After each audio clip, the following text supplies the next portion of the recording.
Can you explore the Maldives for a week with a $1,000 budget? The answer is yes. If you think this island paradise is out of your reach, think again. In fact, the Maldives can be one of the most affordable beach destinations to visit if you know what you're looking for. Did you know you can travel to the Maldives on a budget? Subscribe button now so you never miss out on our latest and greatest uploads. Remember, we travel not to escape life, but for life not to escape us. In today's video, we're going to be taking a look at exploring the Maldives for a week with a $1,000 budget. Let's get started. Stay on a local island in the Maldives. In 2009, the Maldivian government made it legal for residents to open local guest houses and hotels on inhabited islands. Therefore, tourism is still in its early stages in the Maldives, with the exception of private island resorts, the first of which opened in 1972. Locals now have the opportunity to start B&Bs out of their homes or open hotels and increase their incomes. For a while, visiting a local island required a guided tour. This is definitely not the case now. The difference between a local island and a private island in the Maldives is that locals live there. On a private island, there is typically one private resort for tourists, and they have the entire island to themselves with the resort staff. Local islands will have a wide range of populations, and depending on the size, they have schools, stores, and a varying number of hotels and restaurants. Other differences?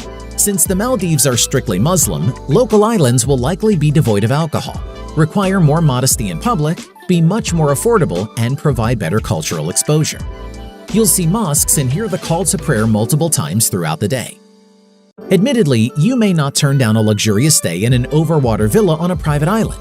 But if you have no problem with drinking smoothies instead of piña coladas, covering up unless at a designated bikini beach, it helps prevent sunburn too, and getting to see paradise for a fraction of the cost with the added benefit of getting to know the locals and see how they live, who wouldn't want that? Finding cheap transport. Transport is also cheap. Local ferries run on a somewhat infrequent schedule but shouldn't cost more than $2 to $4 for a 3-hour journey.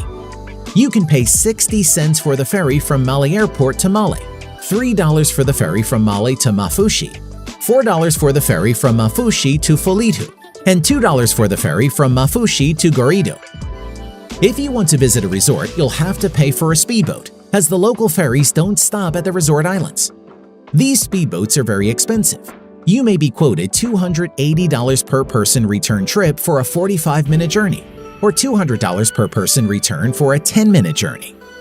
One possibility could be to turn up at the nearest local island and ask around to see if a local fisherman will take you across on his boat. We've heard it's possible to arrange a transfer from Gorido to Olhuveli for a $40 per person return trip. But given that the resort was only 6 kilometers away, this is still pretty pricey.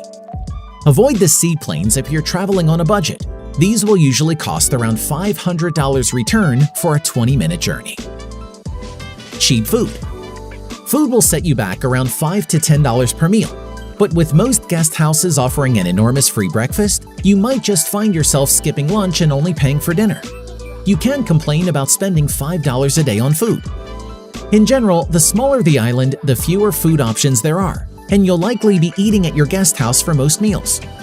On Folidu, one of the smaller islands, you can be charged $10 for dinner whether you order chicken fried rice, curry and rice, or a gigantic fish barbecue. For a busy island such as Mafushi, there are plenty of food options.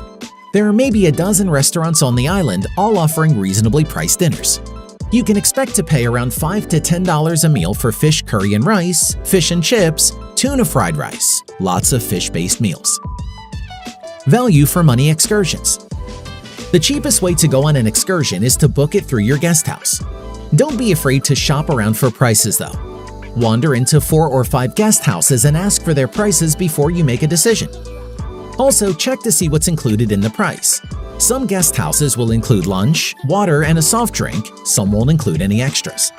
If you're interested in knowing how you can dive in the Maldives on a budget, if you decide to dive through your guest house or arrange it through a dive shop on a local island, you'll be looking at paying around $100 for 2 dives. The cheapest option for diving in the Maldives, however, is doing a live aboard trip.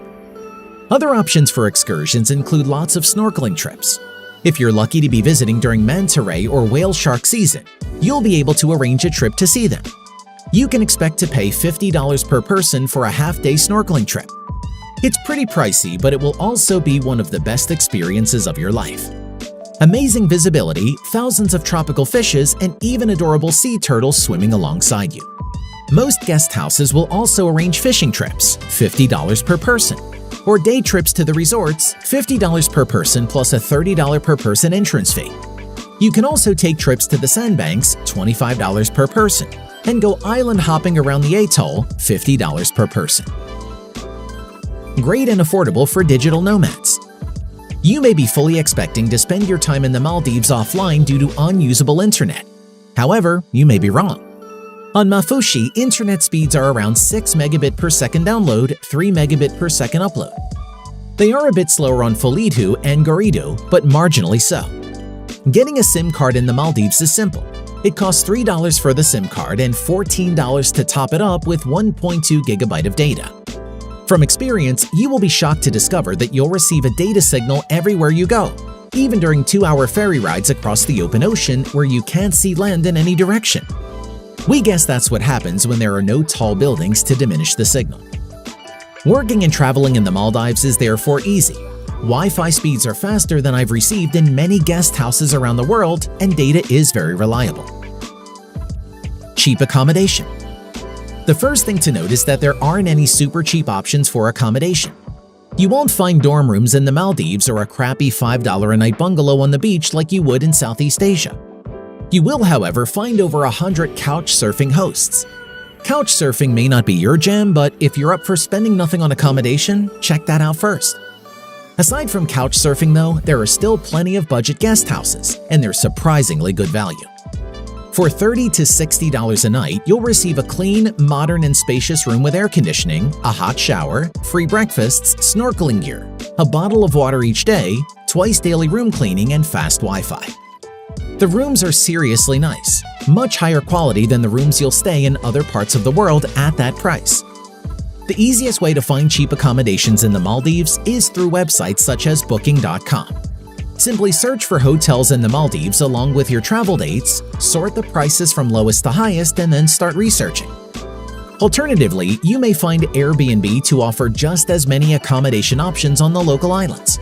There are over 300 guest houses under $100 a night and 120 under $50 a night. So definitely explore the different options available.